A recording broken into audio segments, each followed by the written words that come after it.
YouTube. What's up? How's it going? I think it's been a while since I've done the little sing-songy voice. It has been a little while. Yeah. Good return. Guys, welcome to our episode here, talking Babylon 5 for the very first time, talking about episode 4, falling towards, help me out with this one, Jeff. You got this. I believe in you. Apotheosis. No. Sure. Apotheosis. There you go. Is that it? Look at you. Which means climax, the apex, the highest one can get. Divinity. Falling towards it. Yeah. I mean, if you got to get there, falling's a pretty fast way. I wonder if this title comes from like a poem or something. It's very poetic sounding. Or did JMS just come up with it? Either way, how it's does great. it relate to this episode? I feel like it's a thing where he read something. He saw the word apotheosis and he's like, I'm going to use that word. Right. Like the long twilight struggle. Yeah. In the long twilight struggle. The dude.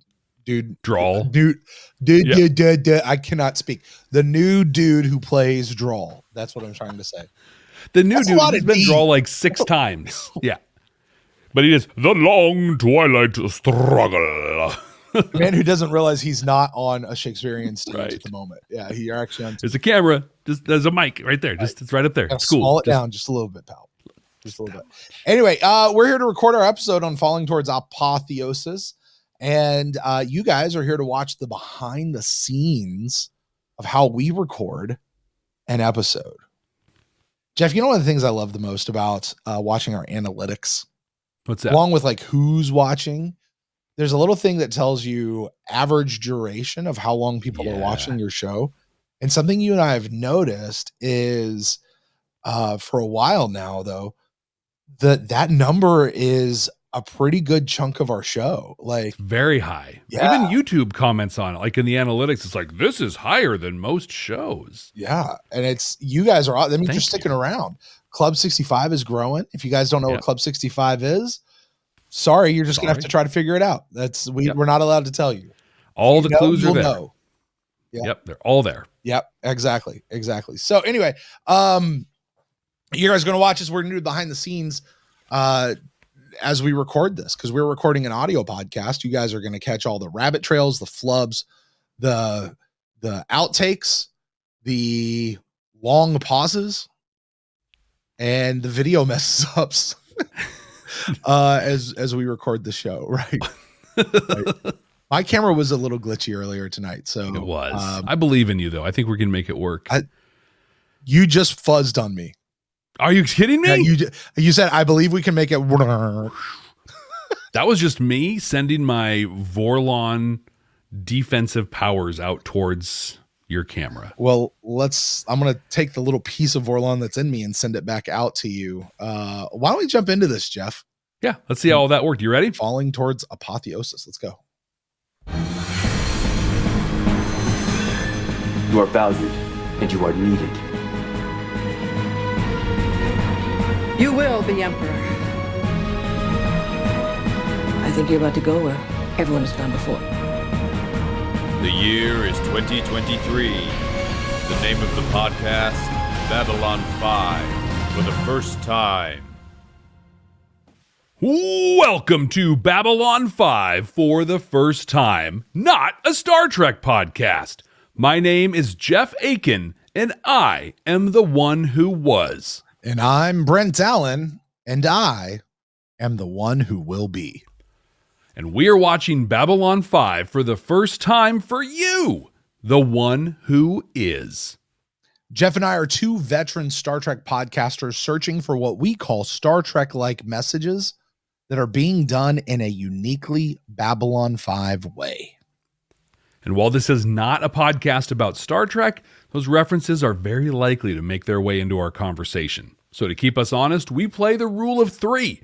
That means that each one of us gets up to and no more than 3 references to Star Trek per episode. That's it. 3. 1, 2, 3. No substitutions, exchanges, or refund. Hey, Brent. Hey, Jeff. We have a 5-star review. Oh, yes.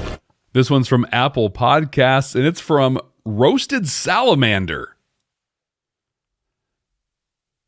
It's a fun name. What's up, Sal? Roasted Salamander says, I came to this cast late and ended up binging all of the old episodes in less than a week. What?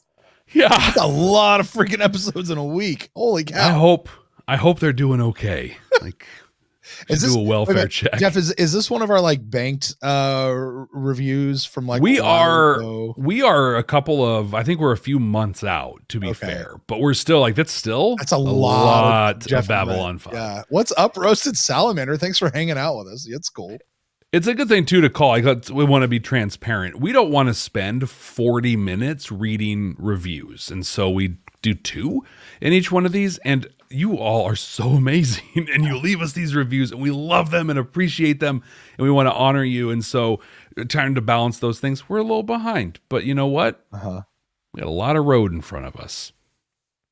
All right. So Roasted Salamander says, I came to this cast late and ended up binging all the old episodes in less than a week. There was frustration at first because they were coming from a Star Trek perspective. I do love Trek, and Babylon 5 does not fit in that mold. But I figured that would be the case going in, so I just gritted my teeth and endured. They made me angry, and they made me laugh. And then they showed me something new about the show I had never noticed. And I've watched it repeatedly since it first aired, and in that same episode, they also showed so much humanity that I teared up. It was a spectacular cast and earned 5 stars from me just for that episode alone. I'm here until the end, guys. Thank you so much. Much love. Wow. Love that. Love every single bit of that. And welcome to the journey, Roasted Salamander. I'm very curious what that episode was. Yeah. Yeah. It's very touching. Yeah. Humbling, really. Well, hey, Brent. Hey, Jeff. We have a 4-star review. That doesn't get an oh yeah. What?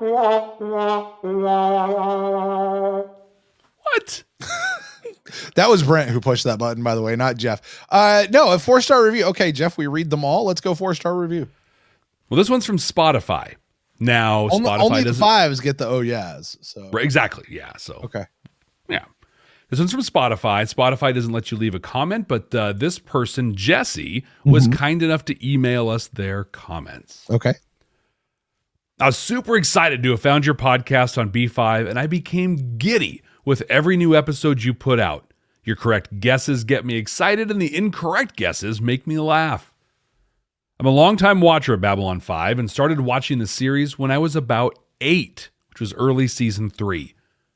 Since I was behind by 2 seasons, I had to use my parents' library cards to borrow VHS tapes of the show to play catch-up. It's been a favorite of mine ever since, and I'm a devoted fan. The show's made a lasting impact on my life. It's inspired me to be the person I am today. The most notable influence in my life was Delen's character. There are many things I can't say so as to not spoil the show for you, but Delen made a huge impact on my personal growth from youth to teen to adult. When Mira passed away in 2021, I felt devastated. I've always been saddened when a cast member passed, but hers was the most difficult. And even though I never met her, her portrayal of my favorite character not only helped me get through a lot, but taught me a lot. There was no better teacher than Delen the... I'm not finishing that so as not to spoil. I honestly could go on, but I should probably chill out. I look forward to every Monday listening to each new episode, and even though I've seen the show more times than I can count, you all surprise me when you bring up something I didn't catch over the years. I can't forget and will never forget your talk on Confessions and Lamentations. I never viewed the ritual dinner that Delen held as a kind of Passover, but it makes so much sense. Keep up the great work. Thank you for that review.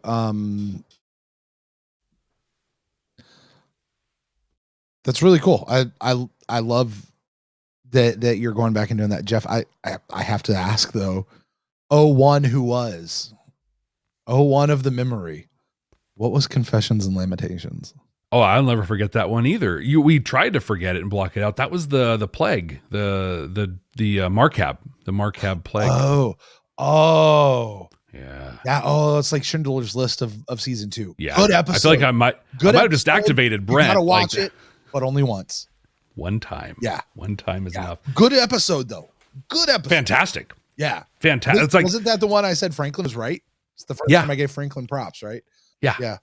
It's that episode is what every TV show should aspire to be and should never actually achieve. Right. And P.S. JMS, please stop killing children. Seriously. Let's go. Well, on the backside of that, Jeff, you know, one of the things that makes me happy? What's that? When people leave us reviews of any star status. One of the things that makes me happy is getting to play games. I love games. We play our rule of 3. We play a game at the end of the show where we try to guess what the next week's episode is going to be about based on title alone, never having seen it before. No descriptions, no thumbnails, nothing. Well, this is the part of the show where we look back at what we said last week that this week was going to be about and pay the piper. Jeff, what did you say this week's episode, Falling Towards Apotheosis, was going to be about? Well, we were going to get the shadows coming to Cartagia, wanting more and more. I thought they were going to want more land, something like that. That's not quite how that went. They just wanted them to sacrifice themselves to protect them. But I also thought that Sheridan was going to go for Kosh. I thought it was going to be like set up as Sheridan versus Kosh, but it sure ended that way. So I'm going to give myself a good solid half credit on my guess on this one. Maybe a smidge more. What about you? Well, I said that never having heard this word apotheosis before in my life, I thought it sounded a lot like apostasy, which is the idea of like somebody leaving their faith. And I think I landed on the Vorlons being up to something, who basically they've been a force for good in the universe, and now they're going to leave that faith and go be a force for bad, which, by the way, is exactly what's going on. I don't know how much of it was really a prediction because it's what was happening at the end of the episode. It was just more of that and amping everything up. And so I was right, but there was other stuff that was kind of the backdrop of what was going on with everything else. So, you know, 1/10 of a point, maybe, I don't know. Yeah, that sounds good. But with that backdrop of everything else that was going on, Brent, for those people who haven't watched this episode in a long time or who are just dying to hear your description of it, why don't you walk us through Falling Toward Apotheosis? Well, the Vorlon are continuing their attack on other worlds that have been touched by the shadows. They're showing no mercy. It's only a matter of time before they turn their eyes on Babylon 5, and as Mr. Garibaldi says, once they do, there isn't bupkis anyone can do about it. Speaking of Garibaldi, he's getting real tired of just sitting around not doing anything, and he's still pretty cranky. But Koniges isn't having any of it, and he tells the chief straight to his face, "Hey, you're being a..." And because they're such good friends, Zack can say things like, "Hey, stop being a..." straight to his face. And Garibaldi can turn around and confide in Zack. What's really bothering him is that before everything happened, he and Sheridan were buds. But now Sheridan hasn't even talked to him. Well, there's no time for that. Dr. Franklin wants one more examination before fully releasing Garibaldi back to work. And that's when the glove comes out. Garibaldi freaks. "No, Doc, please, not that. Anything but that. I really, really hate that." And just as every man who's over 40 or 45 or 50 these days starts to have their own personal flashbacks to their time with the doctor and the glove, Garibaldi has his own flashback to that time when he was cellophane wrapped to a table. Weird, but he doesn't really mention anything to anybody about it. And Franklin clears him for duty. Well, let's go check in on Londo and Jakar, shall we? Londo is meeting with Cartagia in the garden set, which has been redressed to look like a garden on Centauri Prime. And who would show up? Mr. Morden. Now, Morden lets them know that the Vorlons are attacking everyone out there, and he wants Londo and crew to put up a blockade around Centauri Prime. Londo doesn't like this idea because he wants to get the heck out of there. But Cartagia agrees with Londo. Cartagia doesn't want to send any ships to scare off the Vorlon. He wants to let the Vorlon burn Centauri Prime to the ground, where he will ride off into godhood upon the flames of his own planet. An idea, by the way, that he got from his shadow cabinet. You know, those severed heads that he likes to talk to. Yeah, this dude's crazy. Well, Londo has some quick thinking, and he gets Cartagia to agree to head over to the Narn homeworld with Jakar for his trial and execution.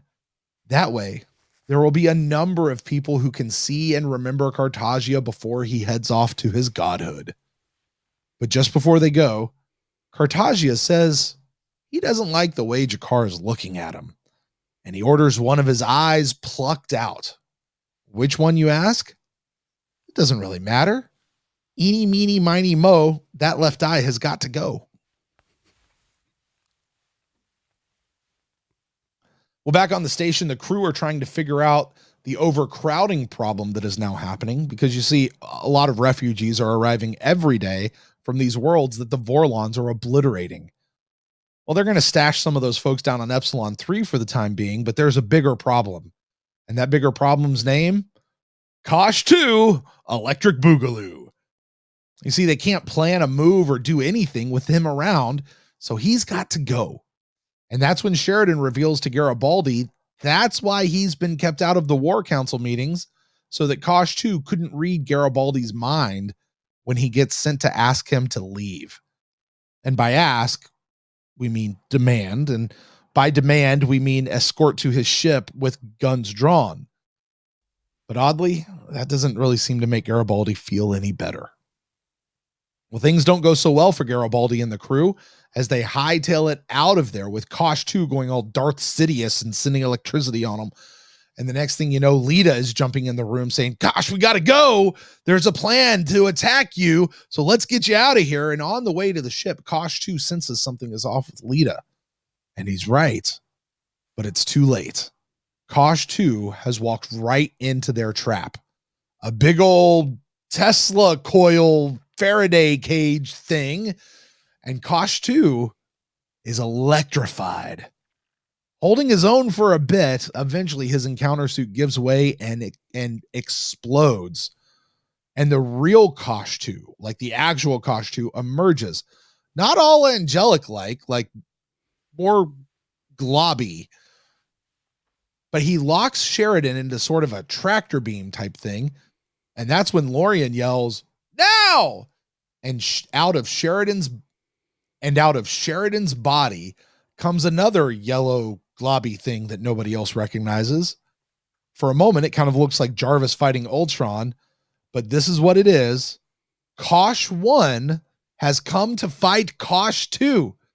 The two are duking it out in a globby circular kind of a thing, tearing through the station out into space, where they catch up to Kosh 2's fleeing ship and which promptly explodes. So they're gone, but so's Sheridan. He's out cold on the floor. Lorien comes back to give Sheridan some of his own life energy. It isn't much, but it will give Sheridan another 20 years or so before he will simply be no more. Delenn is understandably sad at this. She thought she'd have at least 60 years with him, not 20. But hey, at least they get this much. And without any further ado, Sheridan digs a box out of the couch cushions and presents Delenn with an engagement ring, and a proposal that is worse than even I had for my own wife. She never actually says yes, though. But as soon as he put a ring on it, she's making out with him in a way that made my 10-year-old go, "Ew." So I think that's a yes. Jeff, what'd you think of this episode? Falling towards Apotheosis.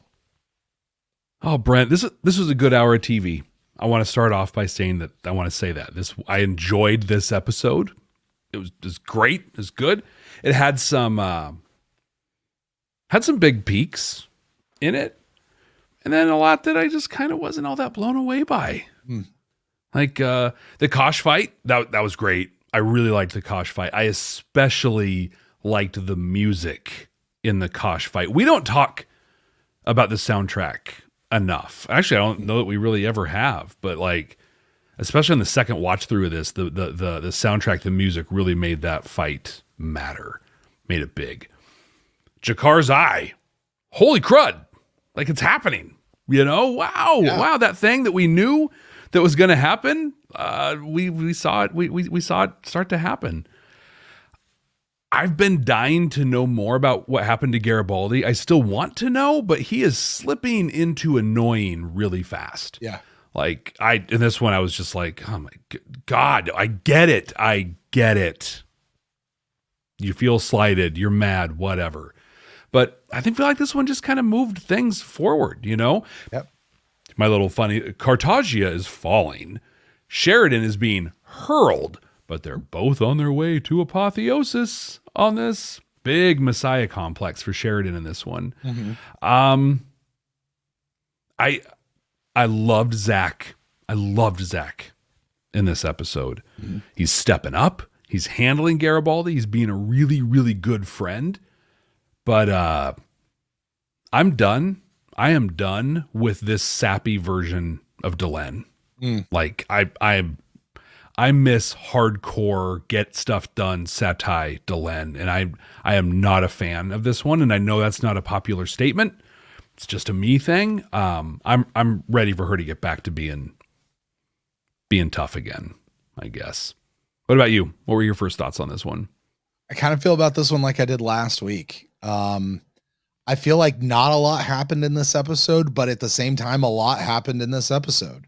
Once again, my notes are really sparse for this episode. The folks on Patreon who get our notes beforehand will note my notes are really short this week, much shorter compared to previous weeks, and I'm sure much shorter than your notes are. Well, mine are a lot of like, this happened, this happened, this happened. I have like two things. But there's no thoughts on it. It's like, yep, that happened, right? That happened. Jeff, do you remember back in season 2 when we kind of like took that heel turn and a bunch of episodes were bad? One of my constant complaints was that the ball wasn't moving down the field. And you'd be saying, yeah, so this episode happened, but what did it matter? What's going on? And everyone's answers are like, oh, it's world building, or oh, it's character development, or oh, blah, blah, blah, blah, blah. And this actually feels like some of those episodes to me, except I can say for certainty the ball is moving down the field. We're closer to Cartagia's assassination. We are on the precipice of Jakar losing an eye, or he's already lost his eye. By the time we see him next, he's gonna have that bandage wrapped around his head, I'm sure. Yeah. We're closer to Delenn and Sheridan and little baby David. We're closer to Sheridan becoming a god and having to leave his brand new wife and probably his new baby. See my prediction from last week when Sheridan told Delenn that he would never leave her, because I think that's absolutely where this is going. Yeah. Also, I mean, I'm not going to count this one against you, but just so everyone knows. Yeah, because that's how a certain series kind of ended. I think that's where it's going. And when people compare Deep Space Nine to Babylon 5 and they say, "Oh, look where it ended," if this ends with Sheridan ascending somewhere and having to leave Delenn and everybody behind, because here we try to stay spoiler free, Jeff, right? Okay. The words that I have heard about the final episode is amazing, awesome, and heartbreaking. I don't know if that's a spoiler to you. I'm sure you've seen those same words. I've heard it. And that basically it's 100% guarantee that you will watch it and cry. Yeah. Like that's exactly. I saw JMS actually tweeted something out a while ago where it was like, yeah, yep. Thought I was ready to watch that show or that episode. Turns out I wasn't. Oh, wow. Yeah. Now, that could have been more him reliving the show itself and not so much what happened, but maybe it really was what happened as well. I don't know. Yeah. But my prediction at this point, putting 2 and 2 together, as spoiler free as I possibly can be, I think that's where we're going. I don't think we're going to see baby David on this show. Yeah. Or maybe he will have just been born, but Sheridan's going to have to leave. We've taken out the Vorlon on the station, which is necessary to be able to move on with whatever is going to happen with the Vorlon next. And Kosh 1 is now gone. For reals. And I'm kind of upset about it. Yeah. Yes, because they made such a big deal that there's a little bit of Kosh remaining in Sheridan. And it was the little bit of Kosh that like saved Sheridan when he jumped down that hole in Zahadum. And now he's out of Sheridan to fight this Vorlon just to get him off the station. Like, that's how we're like, it feels like Kosh should have been around more than just that to me. Yeah. You know? I feel like it was pumped up way more than this exit didn't seem worthy of the gravity of Kosh being there to me. Of Kosh, right? Yeah. So like you said, I don't want to be very clear to everybody out there who's just firing off comments about this. I liked this episode. That's great. I will watch this episode every single time it is on TV or every single time I'm doing a rewatch of the series. This is not a skipper, but I promise you though, this episode is going to get lost in the mass of episodes that will be season 4 when we do our ranking. Yeah, I think you're right. I mean, really, how could you not love an episode that has Cartagia dusting the nose of a beheaded minister while Londo sits holding his nose in disgust? Because they have to reek. Yeah. And can you imagine what the smell of that is? You got what, 6 severed heads sitting right there, and he's there talking to them. Do you think? Is he really crazy? Like, does he really feel like he hears voices? I think he does. I think he does. Like, that was this whole thing. He was like, I was talking to Minister Dagari here, and he had this great idea that we should do this. And it's like, oh, yeah. Yeah, Your Highness, that's great. Oh, my God. We've seen him have those conversations when nobody else is around. Uh-huh. So, yeah. So Cartagia wants to light Centauri Prime on fire as he ascends. Yeah, why not? Why not? I mean, that's what you do. That's godhooding right there. That's how it works, apparently. Here's a question. This is mid-90s. What cult was really big at this point in the mid-90s that this is emulating? Was this Heaven's Gate? Is this David Koresh? Yes. That'd be the Branch Davidians, right? Yeah. Or Heaven's Gate. Was that the one with the Nikes? Is that right? Something like that. Well, there was I can't even asteroid remember. that's flying by, and we're all going to kill ourselves and join Hail Bop. The Hail Bop com. I think that was Heaven's Gate. I think Heaven's Gate was Hail Bop. Yeah. Wow. Yeah. I don't know of any of them that said, "Hey, let's set the world on fire while we become gods." But maybe we just haven't heard of them yet. Maybe. I mean, maybe that's what's happening on the West Coast. You know, and with our. As our world burns, every summer now, right on schedule. They're just waiting for it to catch fire. Yeah. So Jeff, how much longer are we going to have before Londo actually kills this dude and ascends the throne? I can't imagine we're too far out away from this. I'm going to put the over under at 3 more episodes, and I'm going to take the over. But I think it's going to be like 4, like within 3 or 4 episodes. Yeah, where it's done. I don't know that he's going to ascend the throne right away. Like, I don't know what the right of succession looks like. Right. But Cartagia is done. Like, yeah, this is not going to go well for him real soon. Like he is barreling towards this. Yeah. Well, I guess you know what? We actually have a timeline, 7 days. And so there's a chance it could be the next episode. I don't think it's going to be the next episode. I think it'll play out probably the one afterwards. So now I'm changing my bet. No, you can't, because I was getting ready to take the under. You're not allowed. I was going to take the under. You already said over. Damn it. Fine. All right, 2 more episodes then, Jeff. 2 more. You said that, and I was already on the under. Like, all right, I'm thinking 1 to 2 episodes. I don't think we're that far away from it at all. No, I don't think so. We'll play it out. It'll be because they have to get, like, we're barreling towards the end here. Yeah. I don't know what season 5 holds, but season 4 is, in the falling action of what all's going on. I feel like this whole war thing has to be wrapped up by the end of the season. And then whatever season 5 is moving forward, I'm not sure. But yeah, like we're getting there. We're barreling fast. I loved Cartagia's sense of irony, calling all those severed heads his shadow cabinet, and just being like, "Aren't I hilarious? Look at what I call them. Look how funny I am." Right. Londo. Let's talk about Londo's silver tongue.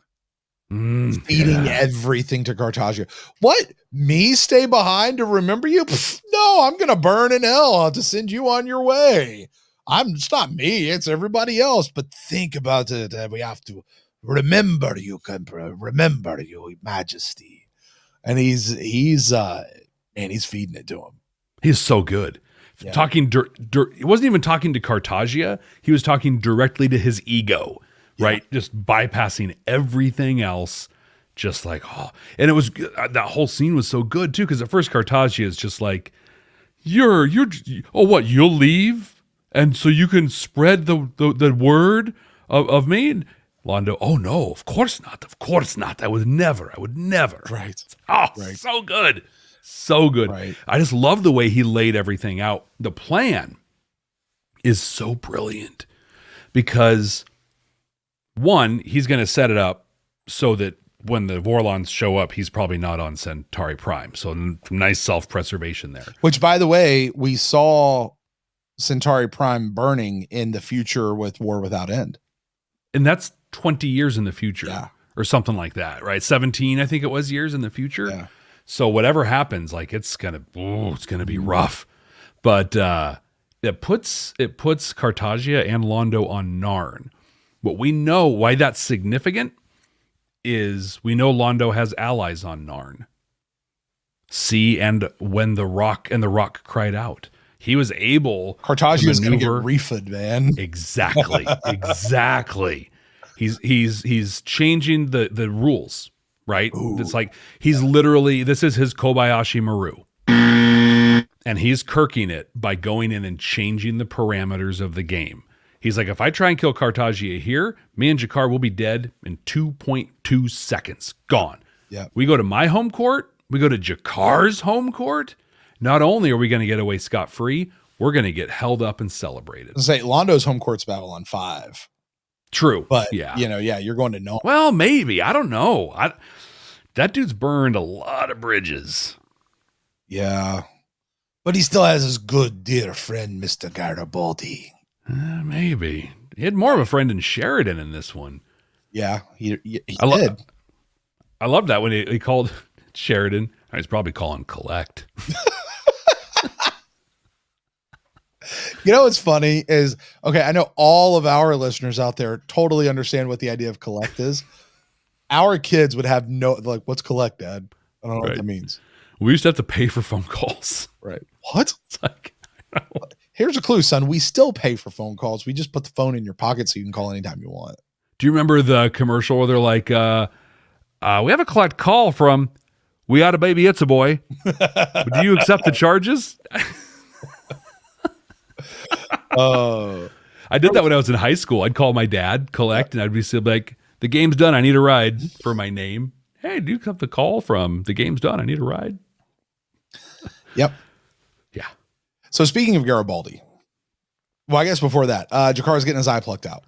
This is how it happened. Did you though catch the significance of that moment? This is how it happened. No, this was big. Okay. Lay it on me. I got to make sure. So first off, while I'm looking, I just want to plop an image in your mind, just to fester there for a minute.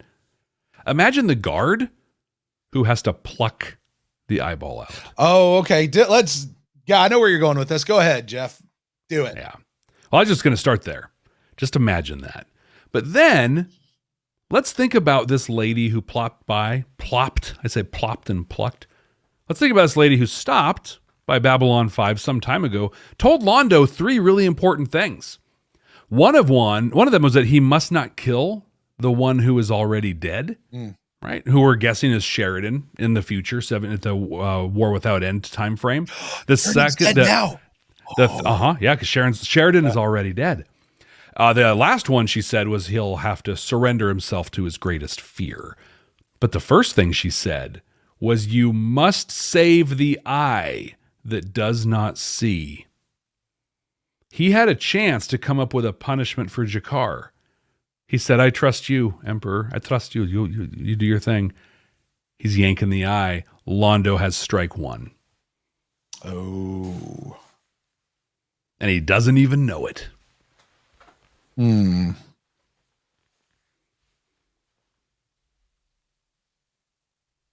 Where did you think I was going with the guard and plucking the eye out? I just thought it was gross. Like, I thought you were going to the next station of the cross. Oh no, because you know what? We're still in station one. Okay. Like, I feel like, I mean, I've got my segment ready to go, but there's additional segment here, which is too bad. I just imagine that guy going home. His wife's like, "Oh, Centauri Bill, how you doing? How was your day?" And he's like, "Yeah, I really don't want to talk about it. Yeah. How hot can you get the water in the shower? Yeah. Oh my God. Like, I had to pull a dude's eye out, and I don't. I mean, think about it, Jeff. If you had to pull somebody's eye out right now, what would you do? I don't even know how I would do it. I don't even know how. Like, do I stick my finger in and like just grab and pull it? Like, I don't know how I would do it. Really. You know, when I was a kid, they said all you had to do was like pull down and blink and like too much and it would pop. Maybe it's super easy. Maybe, I don't know. Maybe. You know what I hope? I pray desperately. Neither you nor I ever know the answer to that question. Yeah. All right. Garibaldi. I want to talk about Garibaldi. Yeah. You know, you said you were really over Delenn. Mm-hmm. I'm really over Garibaldi right now. Yeah. I'm this moody, snippety Garibaldi. Now, that being said, what I don't know about Garibaldi right now, what is talking? Is this actually Garibaldi who is upset and miffed at all the injustices that he feels like he is experiencing, and he just doesn't care anymore, and he's missing his friend, and he's being out? Or is this whatever Psycor plopped into his head? And I'm going to stick by it with Psycor, Jeff, not anyone else. I'm not sure, and it might be a little bit of both. But regardless, I'm kind of tired of this Garibaldi. Yeah. But I think this is the Garibaldi that we need right now for whatever's going to happen. I don't like where this is going with him, though. I agree. This episode more so, especially at the end when he was talking to Ivanova, and she was like, "Oh, I just can't wait for this to be over." And he's like, "Why? What changes? You know, what's the big deal? Yeah, we win, and then we have nowhere to go home to. We lose, and we die. So I mean, what's the big deal?" He had the line, "I don't know what scares me more, winning or losing." Yeah, I think that he's got control or whatever in this spider's web thing going on. He's a cyber zombie, and he's there to sow discontent. Yep. Mm-hmm. Yep. I highly agree. And I don't like where it's going with him. By the way, don't be that guy. Seriously. Just don't be that guy. Don't be the guy who goes in and just craps all over everything, because I don't want you around. And honestly, if you're in my circle and I'm a Sheridan or an Ivanova or something like that, and you become that person, you're not going to be around me very much longer, because I'm not bringing that kind of energy around. Seriously. Especially not when we need to be moving forward because of what's the stakes are, because they're huge. It's everything. Yeah. Zack gets it. Zack, again, I said it in my opening thoughts, but I'll say it again. He was so on point. I thought it was great. A great moment of vulnerability for Garibaldi to be like, dude, me and the captain, we were getting tight. Like, it was good. What's going on? Zack's first thing, he's like, well, if you're not overreacting, then I'm sure he's got a good explanation. And hey, turns out he did. He had a really good explanation. Sheridan did. But Zack was calling him on his stuff. It was great. But he was doing it in a cool and caring. And even after he stormed out of the War Council, which I also get, because Sheridan was basically like, yeah, I know you're going to get beat to hell. And I'm okay with that. It's got to happen. Mm-hmm. Oh, fine. Blah, blah, blah, blah, blah. Zack went after him. And behind Garibaldi's back stood up for him. And I thought that was awesome. He is going to get punched in the mouth, though, at some point, if he keeps calling Ivanova. Ivanova. That doesn't go well when you call her the wrong name. No, it's Ivanova. Ivanova is the one that's not good. Ivanova. We've heard people say Ivanova. Marcus says Ivanova. But he has such a great accent, it makes it okay. It makes it okay, right? Hey, question about what I loved about Zack when he walks into that quarters for Garibaldi, all he's trying to do is, hey, doctor wants to see you, and then he's going to clear you for work. And Garibaldi just starts going off on him. Zack just looks at him like it's not even phasing him. He's like, you're doing nothing to me right now. You just keep talking. I don't care. And he's like, are you done yet? Right. I'm gonna let you talk. Are you done? He's like, if you stop, being a jerk to everybody, maybe you could actually hear some stuff. I loved that. Was it last episode, Jeff? We were saying like we're watching Zack like take some steps forward. Didn't you predict that Zack's going to be the new chief of security? Yeah. Once they break the control thing and they have to kill Garibaldi, Zack's going to be the new guy. God, I hate that. I've just accepted that. Like I just said it like that's going to happen. Well, listen, we saw in the vision of the future Garibaldi going, and Sinclair tried to prevent it, but I don't think he's going to prevent it in the end. Hey, question: the girl that was being trampled on in the opening scene, very, very, very nicely trampled on, by the way. Very gently. Yes, very gently. Was that Koniges' wife? I don't know. She's like, I need my husband. And Sheridan like grabs her and takes her over to Zack. And Zack's like, hey, what's up? How you doing, babe? Like, I was like, are they in a relationship? And then at the end, it didn't seem like they were, but then it seemed like they were. And I'm like, I don't think she was supposed to be, but it seemed a little more familiar than just, hey, let me help you get to your husband. It might not have been her husband, but it is Kaneki. I wonder if she's had a hickey from Koniges. Huh? Right. So Sheridan, speaking of that whole scene, people are looking at him like he's a freaking god. Yeah. Having come back from the dead. And her exact quote. Yeah. My God, that was him, wasn't it? Oh, wow. Yeah. Yeah. And he's like, I don't like it. I don't want to be that. And Lorien's like, you've got to be that. Yeah. You are going to be this. And I'm sitting here thinking, I know of another station captain who didn't like being a religious icon. Yep. But once he wore it, everything started moving the way it needed to go. And that counts for an earlier buzz. So I'm going to ride that one.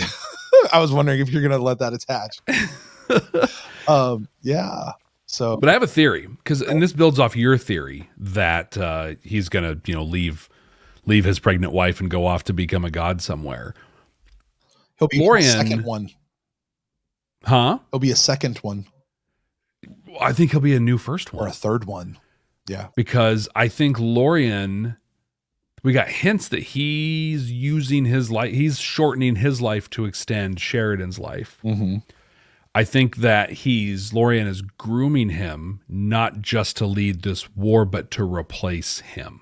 This is what we saw happen with Draw on a much bigger level. Yes. Yeah. That's great. That's good. Sheridan's the new battery of the universe. He is. Yeah. You got Draw on Epsilon 3. Right. Sheridan's got the whole thing. Right. That's interesting, Jeff. I hadn't thought. I hadn't played it forward what it actually would mean, but yeah, that could be an interesting.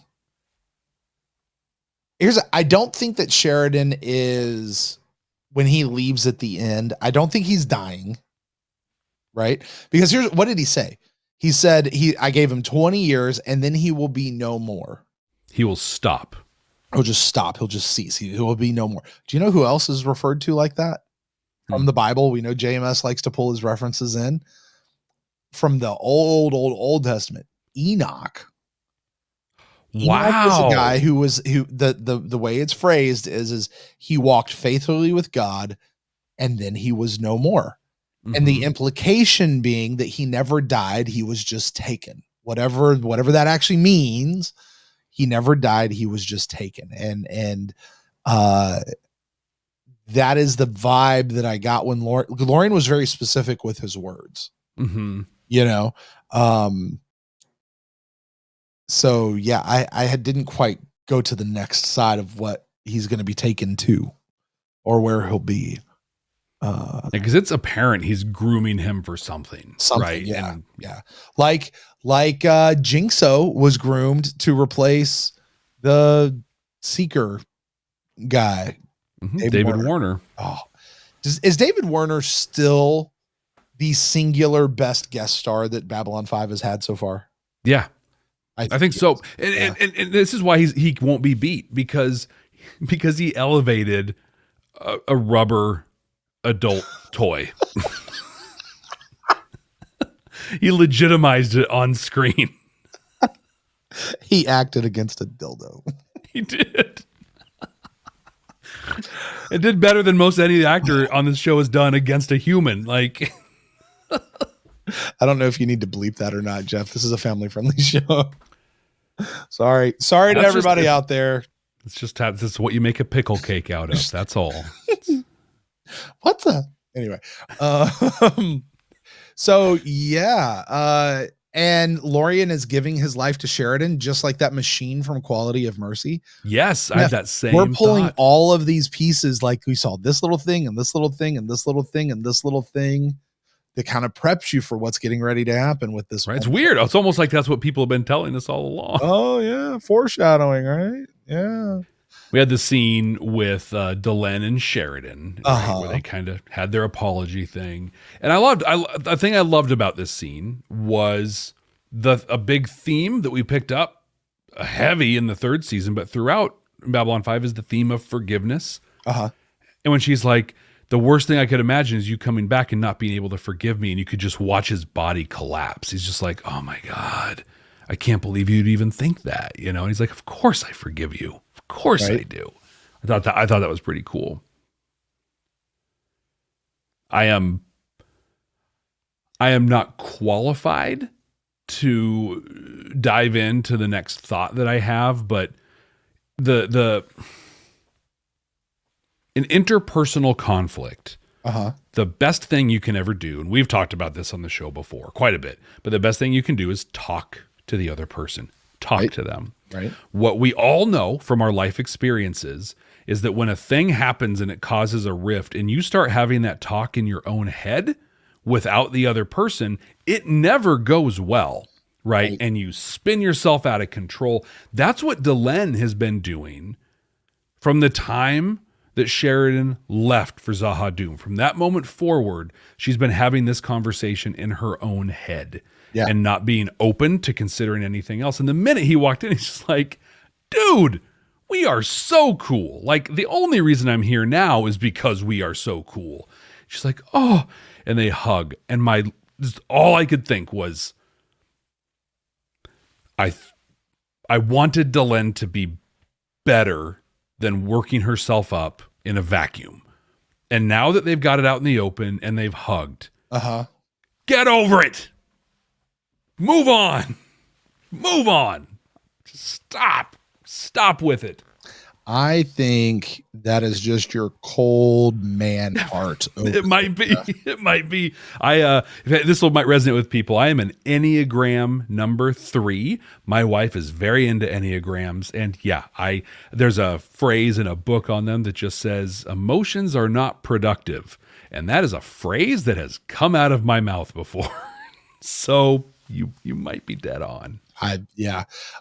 Brent is not that. Brent is the other side. And I was sitting there watching that whole scene going, Sheridan's a romantic and he's a good dude. I mean, he sucks at proposing to his wife, and so did I, but like, he's there, he's got it. He thought about it. He went and bought her a ring and he's gonna put a ring on it, and he's awkward and weird, but he's got his Wesley Crusher hair coif going, and he looks good, and he's just a good dude. And this is a solid relationship. And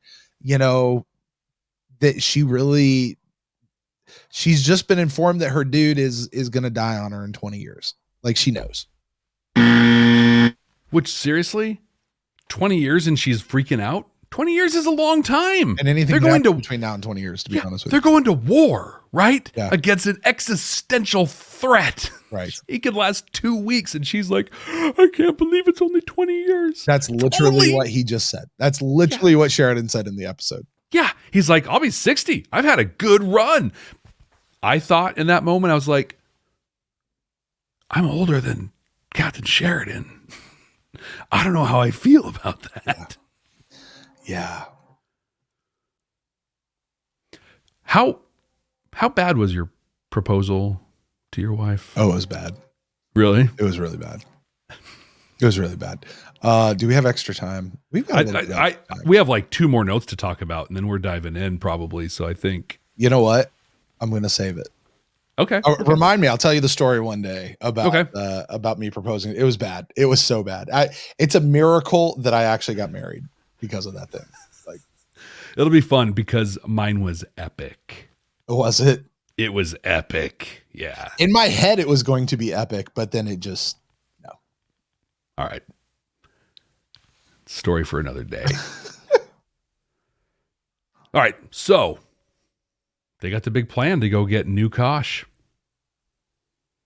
He sends in Garibaldi. This is what we were talking about earlier. Definitely like, yep. And they did it. And it happened. Yep. Kosh is off the station, and now they can plan to do whatever they can do without him interfering. So I have 3 thoughts on the whole thing. 1, is new Kosh a complete idiot? Falling for Lita's little, like, oh my goodness. Look at this thing over here. Did you see? No, over here. Walk this way. And look at this. Right. And he's like, okay. What? Are you serious? Wow. Secondly, new Kosh and old Kosh plus Sheridan plus Lorien wrap up, and they shoot out the station, and they wrap the station, and they go to the ship, and it goes and blows up. How come that didn't happen when old Kosh got killed? Like, he just got beat down, and there was no big bagoom that happened. Thought that was weird. And just like Sheridan carried a piece of the Katra of old Kosh, does someone have a piece of new Kosh? And are we not done? Is it Lita with him yet? I mean, ostensibly it'd be Lita, right? Maybe all those times that he was coming out too hard, he was leaving little traces inside of her or something. I'm just mad that Kosh 1 is like, that's how Kosh 1 goes out. Like, yeah, it seemed kind of disappointing. Are we there? We have reached. All right, Brent, we have reached the part of the show where we boil this all down. We see if this episode has any deep morals, any messages to it. Maybe it's got a little message of hope wrapped up. A little message of hope wrapped up for us. We're going to figure that out, Brent, by you rating this episode on a scale of 0 to 5 Delta Furies, just to see how strong any of those messages are and how Babylon 5 they were delivered. Why don't you lay your rating upon us? Jeff, you know how when we first started the show and we started explaining the whole idea of doing deltas to folks, and we'd say, listen, there are a lot of Star Trek episodes that we get 0 deltas because it's just an episode, and it's a good episode. It doesn't mean you don't like it. It just means those messages really just didn't exist in this episode. This episode was pretty much plot. There's really not much in this category. You might be able to look at one little thing somebody said or something that somebody did and make this really abstract pull of what that means, but it's not what was intended in the episode. The episode is not holding up a mirror. The episode is not giving you hope for a future. The episode is telling a story. So for this episode, I'm going 0 Delta Furies, not a 1. And I'm going to remind folks, this doesn't mean that I didn't like it. It just means it didn't have any of that message that we're looking for. And if it doesn't have that message, then it can't even do it in a Babylon 5 way. But you know what it did in a very Babylon 5 way? Told a story. Yeah, and a great story. That's not what Delta Furies were for. So I will throw it to you, Jeff. If you want to make a case for any sort of Delta Furies to add to this one, be my guest. But for me, it's none. I was just looking through my notes thinking like, there's got to be something here. And you're right. There's a little nugget. That's the point. You're trying to pull something out that doesn't really exist there. Like, I could give you the, hey, don't be a jerk guy. Nobody likes to work with that dude, but that'd be me pulling something out. That's not what the show intended. Yeah. I could pull out Zack, be a good friend, whatever. But again, it wasn't the point of the show. It was building Zack up. Stuff. I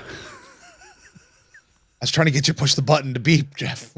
Oh, you're looking at your notes. I'm still digging. I'm like, there's got to be. But you're right. I think, one of the things I have the ability of doing is taking that one little nugget and blowing it up into a big thing. But there really aren't even those nuggets in this one. So, 0 Delta Furies. I cannot disagree. Well, Jeff, this season, we are, as we have for our past several seasons, we are creating the absolutely 100% completely accurate and definitive, cannot argue with it whatsoever, ranking of season 4 of Babylon 5. Jeff, the question falls to you this week. Where are we placing Falling Toward Apotheosis? Our current rankings are number 1, Whatever Happened to Mr. Garibaldi, number 2, The Summoning, and number 3, The Hour of the Wolf. Where are you placing this one? I find myself in a similar situation that you were in last week, right? Of just like, well, where am I going to put it? This is going to get, just like Garibaldi, this episode is going to get caught in the backwash of a jump gate somewhere and blasted 12 light years away. And that's fine. That's because I am fully confident this is going to be an incredible season. We're just telling the story. Mm-hmm. We're telling the story. So I'm going to ask myself as I look at these that are just telling a contiguous story at this point, what do I want to watch again? And I still love Whatever Happened to Mr. Garibaldi. That is the most fun, most alarming episode that we've watched in this season so far. Summoning, I think, was great.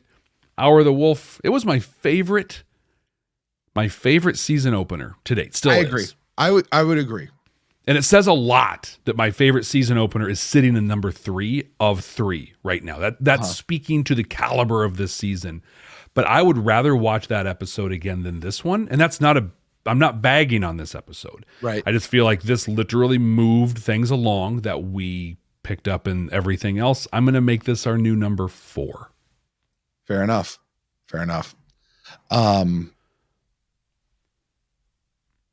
I think we're going to struggle with this all season, Jeff. Mm-hmm. I really do. I said it last week and I'm going to say it again. I think we have entered a piece of storytelling where the storytelling of Babylon 5 has changed.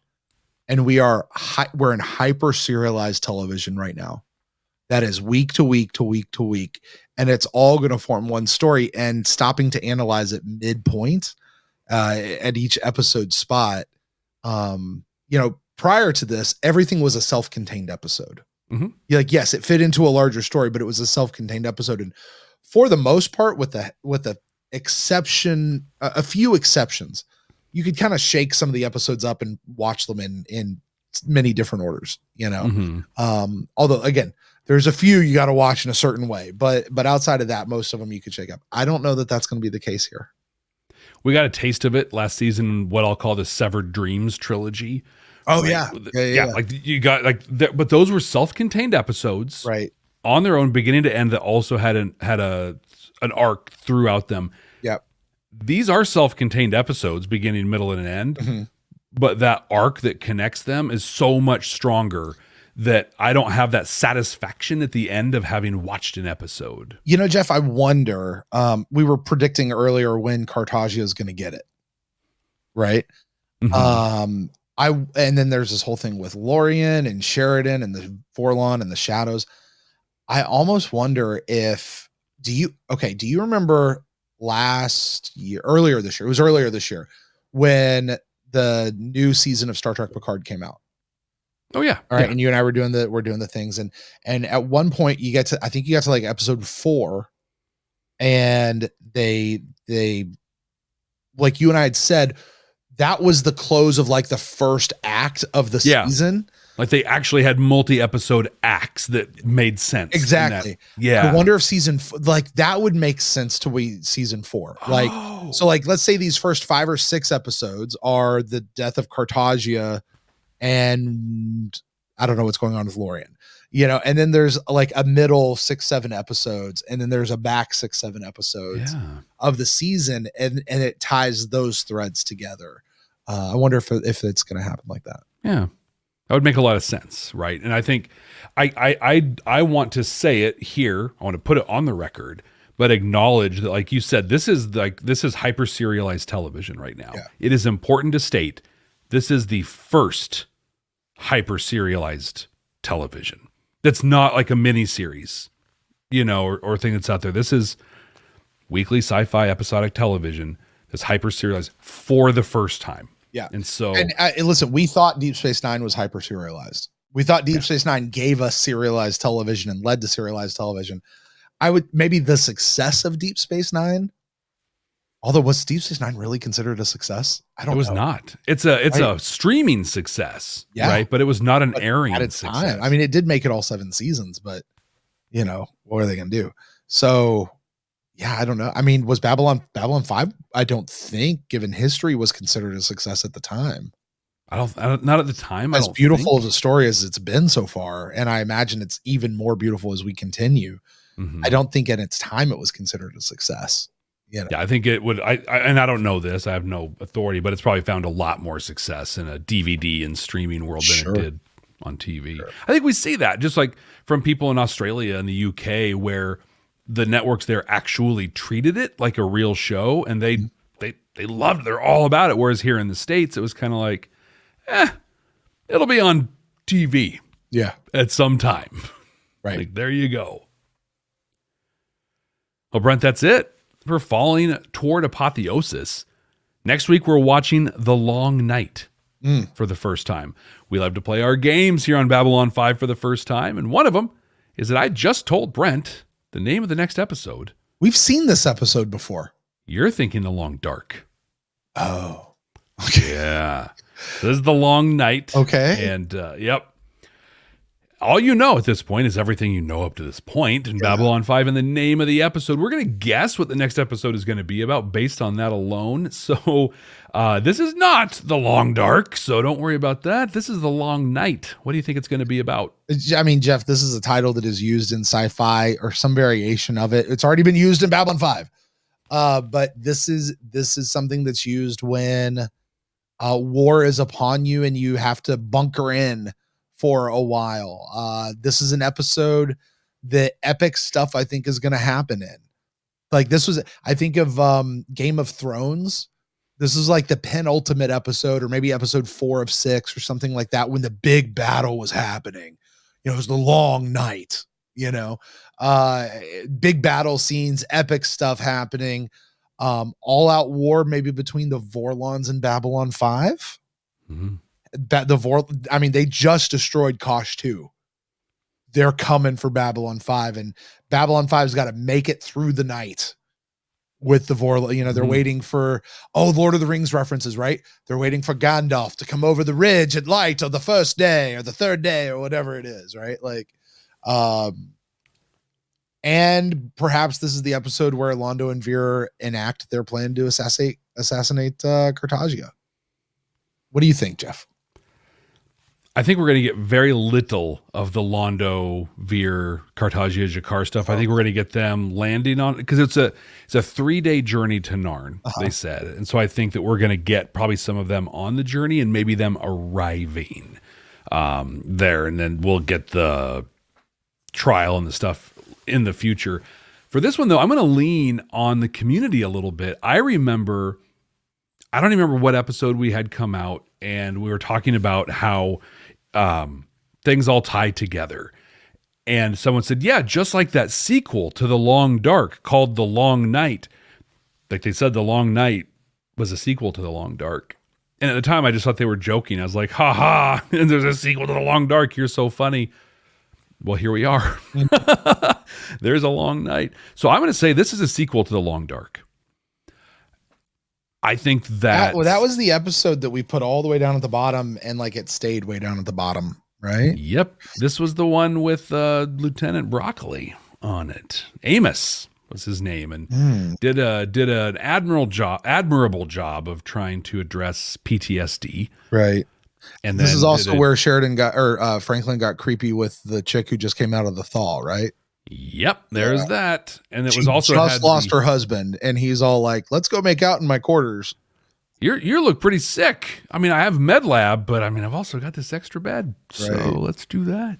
It also had that really, really poor depiction of what I think was a shadow that they shot down in the thing. So I think there's going to be a shadow on the ship. I don't think it's going to be Morden. I think we're going to get a shadow of some kind. And here's where I'm going to go wild with the prediction. Okay. The enemy of my enemy is my friend. Is Bester coming back? Oh, that'd be awesome. Is it I wasn't Bester? even thinking that, but I love. No, I was thinking that we're going to get a temporary alliance between the Shadows and Babylon 5. No. Against the No, Gorgons. shut up. No. You just lost. You had me, and then you lost everything. Like, I don't care if you're right up to that spot, you still get 0 points just because of that. No. You win, but you're still a loser. Listeners No. out there, I got you. Jeff, that is stupid. No. Hey, desperate times, they call for desperate measures. Hey, are you done yet? Yeah. Because the doctor needs to go see you before you come back to podcasting again. I need to get some clearance. Can I not go see Dr. Franklin though? Probably you want to go see Dr. Franklin. He'll put that little thing on your head and go. I'll put the thing on my head and then I'll probably try to. Hey, either way, we're going to find out next week what this episode is all about. Thank you all so much for joining us on this conversation that only went south, I don't know, 3 or 4 times during the whole time of our conversation. Listen, we love reading your reviews on here so much. Please keep leaving those. We'll keep reading them. But if you really, really want to help us out from the bottom of my heart, I am asking you, I am begging you to subscribe, to follow, and to hit that share button on your podcast app, on YouTube, wherever you're listening or watching. There's a share button. Just hit that. Send this show to someone that you know will enjoy it. Someone who needs to watch Babylon 5 or someone who hasn't watched it in a long time. It would mean the world to us. Well, Brent, until next time. Hey, Jeff. Yeah, what's up? You know they're going to wipe the floor with us, right? Yep. I mean, we're not some deep space franchise. This station is about something.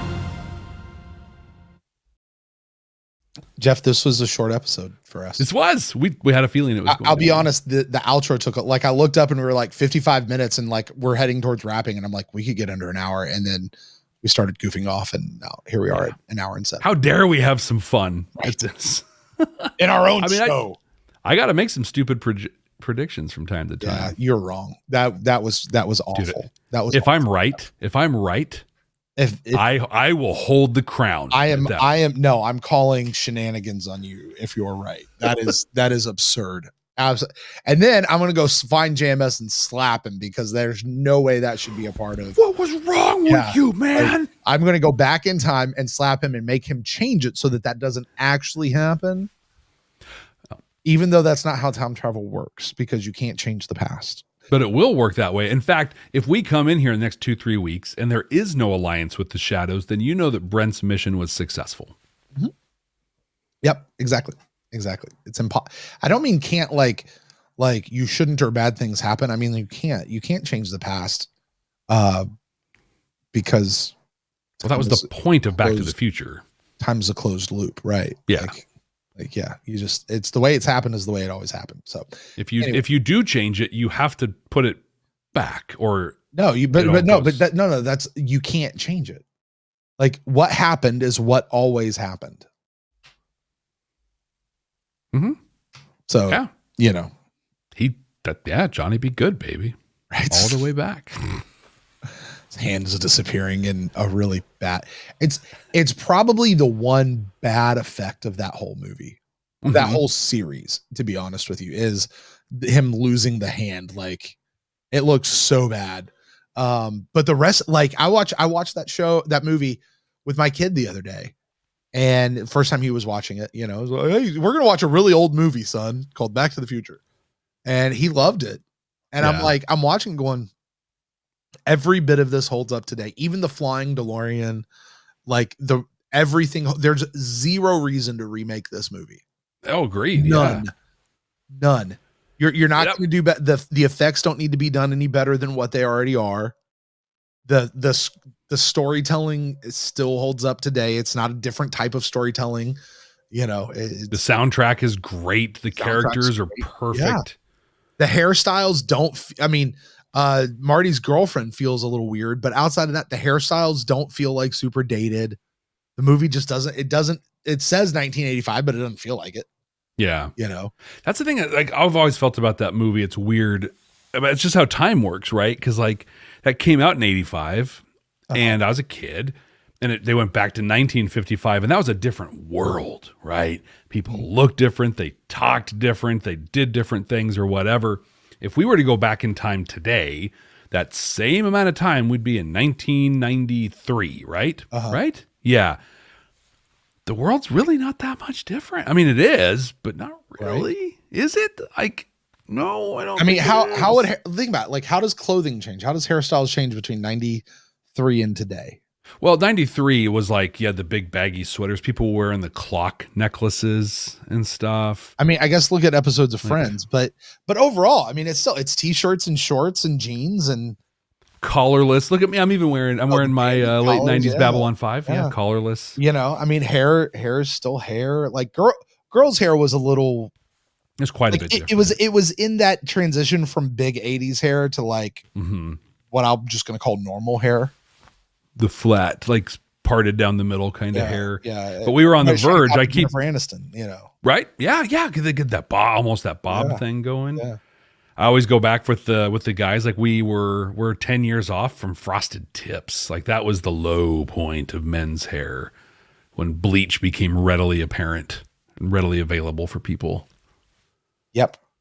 Although I will say I look fantastic.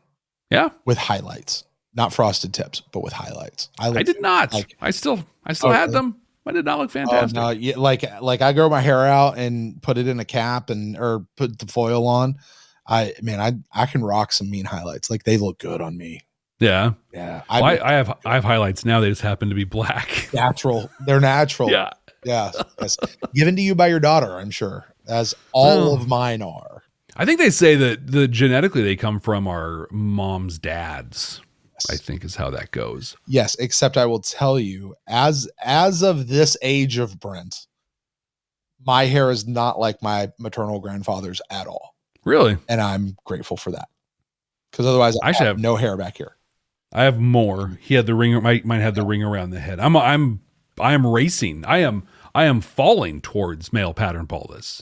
But I'm not as far as he was at this age. The male side of my family has always had really good hair up through death. Like, wow.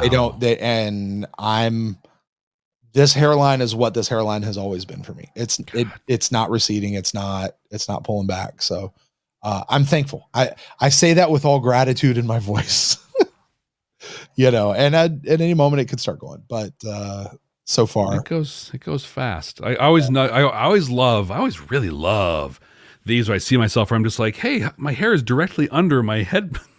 My headphone thing. It didn't used to, even when we started this, it wasn't there. So yeah, it's fun. Right. We get to watch it in real time. Hey, Club 65. If you're still listening to us, if you're still in Club 65 after this conversation, you're the real deal. Right. Right there. Hit it. Oh my gosh, you're amazing. Yeah, drop 65 down below. I was going to say something for Club 65. Oh, so here's the thing. All right, Club 65 exclusive. Here you go. There was a podcast that when I was doing the Buccaneers show, it was one of the other ones, and the guy had a Chuck Berry story. Okay. Right. And they had this running gag that he was always going to give the Chuck Berry story, but they kept running out of time. So they would push it to the next episode. Jeff, this went on for 2 years. What? And it was so funny. Like every time it was just a running joke. Eventually he told the Chuck Berry story and it was ridiculously funny. Yeah. I think we should do that with my engagement. Oh yeah. Like just keep pushing it off and keep. Okay. Yeah. Like, eventually I'll tell the story, but like just say, Hey, Remind me, I got to get to that. I'm going to tell you guys the story of my engagement. But first, before we do that, it just, And be like, oh, we're out of time. And they're going to be like, what about that 2.5, almost 3 hour long episode you did for season 2? You're out of time. Yeah, we're gonna have to push it off till next week. Okay, well, we'll catch it next week. I promise. We'll get it. We'll get it there. Yeah. I think we should just make that like a thing.